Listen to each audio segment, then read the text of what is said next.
We met some really cool businesses, including this small startup called Fathom Robotics, and they make underwater drones. So they actually invited us out to visit this lake and see the drones in action. So let's go take a look. Thanks for inviting us. Yeah, it's good to have you here. I'm excited to see these drones in action. Heck yeah. Yeah, no, we're just getting one of the newer prototypes in the water with a GoPro attached. We're testing some performance dynamics when this thing is swimming with a big payload on the bottom. So the way this thing works is that there's a wireless topside right here that has a tether attached to it that goes to the drone down there. So then from there you communicate with the wireless topside. So it gives us real-time video feedback, real-time controls, because you can't stream it through the water, but also acts as a safety line if anything does happen. So you can hit the right side to make it stop, and you can swim away. Cool. Check it out, yeah. Let's pull out some more tether for you here.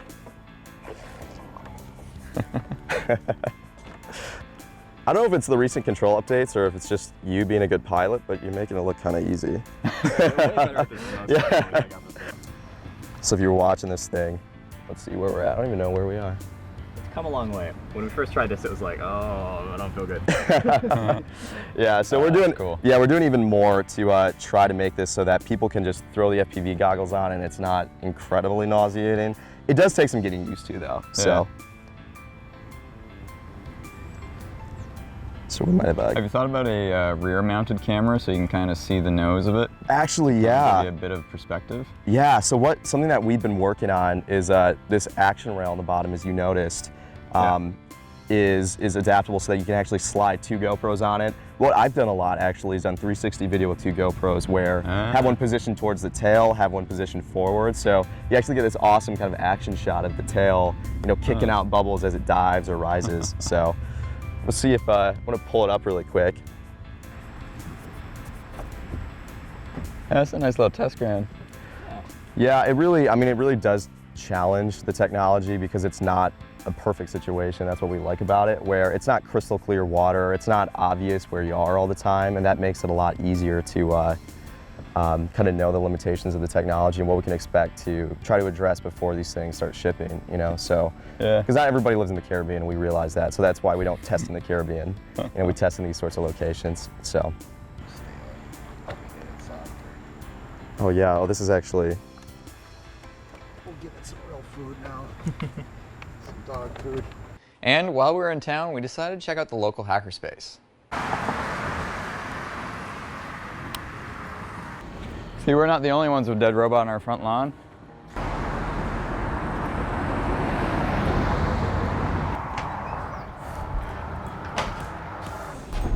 Oh, hi there. Taylor. James, nice to meet you. James. All right, well, yeah, let's take a quick look around. I'll show you what we got going on here. All right, so we are a huge nonprofit. We do a lot of work here in the local area to promote vocational and skill training for people who typically speaking wouldn't get it. We do a lot of work to provide opportunity. So the idea is any guy off the street can come in. You can start playing with the tools and the facilities we have here to make whatever he wants. So that's kind of just the basis of everything that we do. That's why we have all the facilities in place. That's awesome. So this is a no-fee makerspace? We're a nonprofit, so membership here is $20 a month. Okay. It's not bad at all. There's no like crazy sign-up fees or anything like that. It's the right way to do things. Right over here is the 3D printing station. So we've got 4 of these smaller printers, and they'll crank out cool little pieces like these. Yeah. You'll get little printouts. These can get pretty detailed. I think our best example of really good detail that we've got is Einstein over here. Wow. But I'll take you guys over to the AV wing really quick. This is where our team works on all of our on-site video production and editing and all that kind of stuff. Cool. Sounds like my kind of stuff. Yeah. Awesome. We have a station here that's set up for our viewer mail. We've got a lot of members here in the local area, but we also have a worldwide following. So in about 160 different countries, we've got about 25,000 members. That's awesome. And they'll kind of follow what we do, and they're really into what we do for the community as well as some of the fun projects we work on. Yep. So this is our viewer mail station where we'll actually open mail for them, all the stuff that they send in. We also have an autopsy station right here. So this is where we'll take apart anything from 8-track players to antique pianos, X-ray tubes. We kind of take it all apart here and show them how it works, and we pull out the individual pieces and components and make it really easy to understand for them. Another one that we kind of have in the background here is the Your Dinosaurs Are Wrong stage. And this is where we have a team that will work on videos where people will send in dinosaurs. And we go through the misnomers of like what that dinosaur actually would have looked like compared to the toy. And we use it as an educational tool to show off what the dinosaur would have looked like, where it would have lived, what it would have eaten, all that kind of stuff. It's just a really cool way to educate about dinosaurs. Very cool. So. We'll go from here into the main demonstration hall. That's where a lot of our bigger tools, our bigger demos, all that kind of stuff is. This is the main demonstration hall, so this is where bigger tools, bigger demos, large donations, stuff like that, they come in, they're a little too big to fit in other rooms. All the tools in here are for members to use, so people can just walk in. We have staff members like Batman over there that'll teach people how to actually use the tools. We get them everything they need in order to get started. So if somebody comes in with an idea, we can get them with the right tools, the right processes, all that kind of stuff. Cool.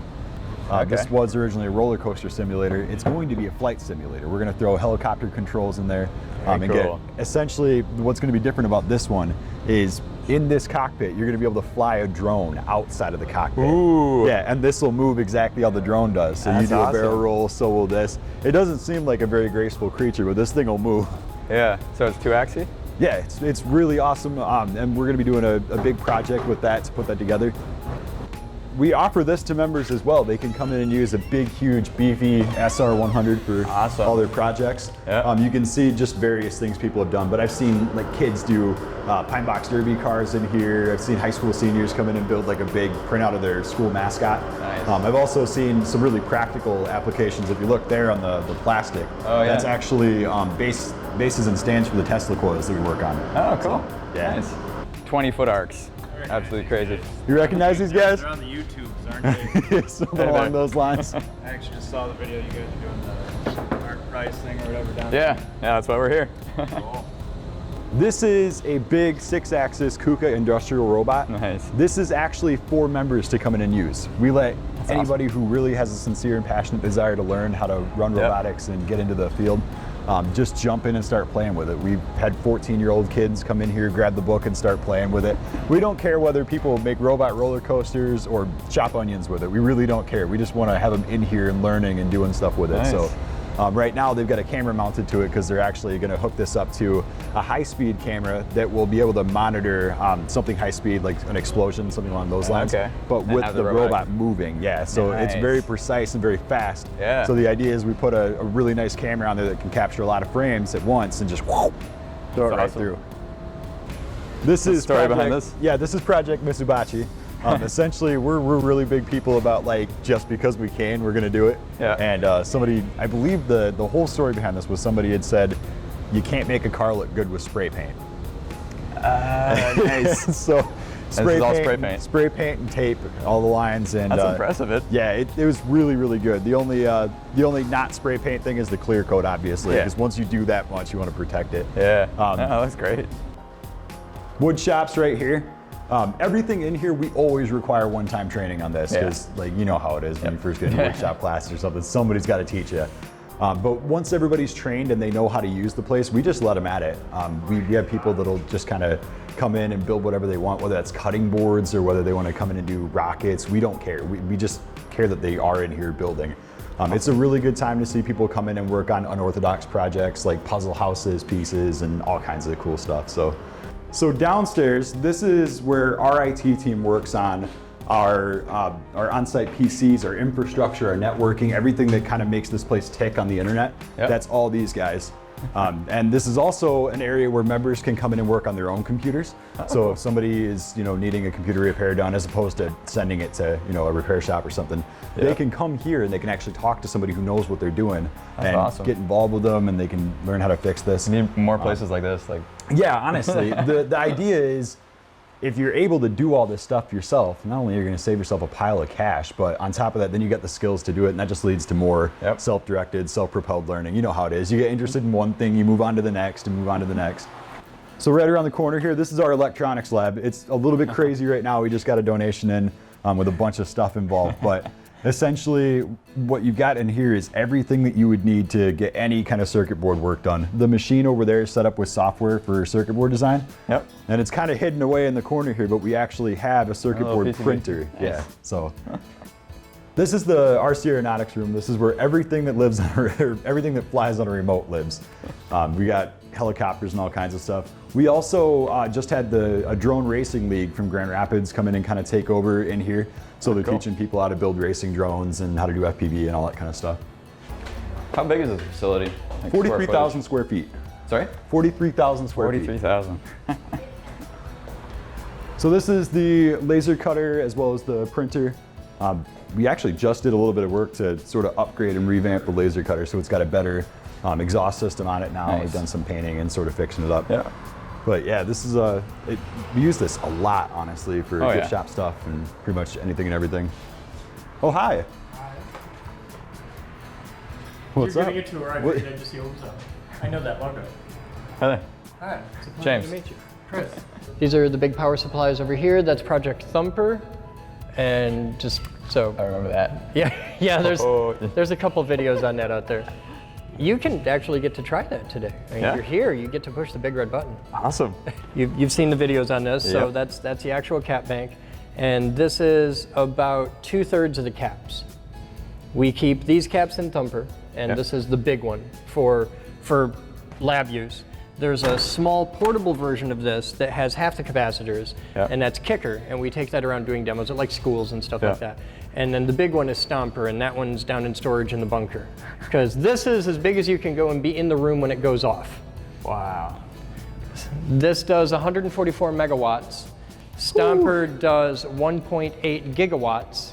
Oh my. And there's detailed walkthrough videos of both on our YouTube channel. Yeah. Do a fire check. Okay. And then we start charging up the bank. What's this? Now this is the current cabinet. We're building a new one soon that'll monitor voltage, current, impulse. It'll show waveform. We just got the equipment to do the measurements on that. Does everyone need this? You can use them if you want. I have to use hands to hold buttons. Yeah. You can plug your ears. So okay. yeah, he'll want them. Here you go, cameraman. Everybody good? I'm going to top you up so you get a full charge. 1,800 volts on the bank.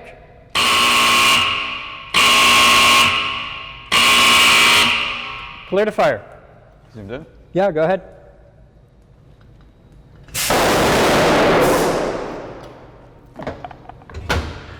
This is my job. That is awesome.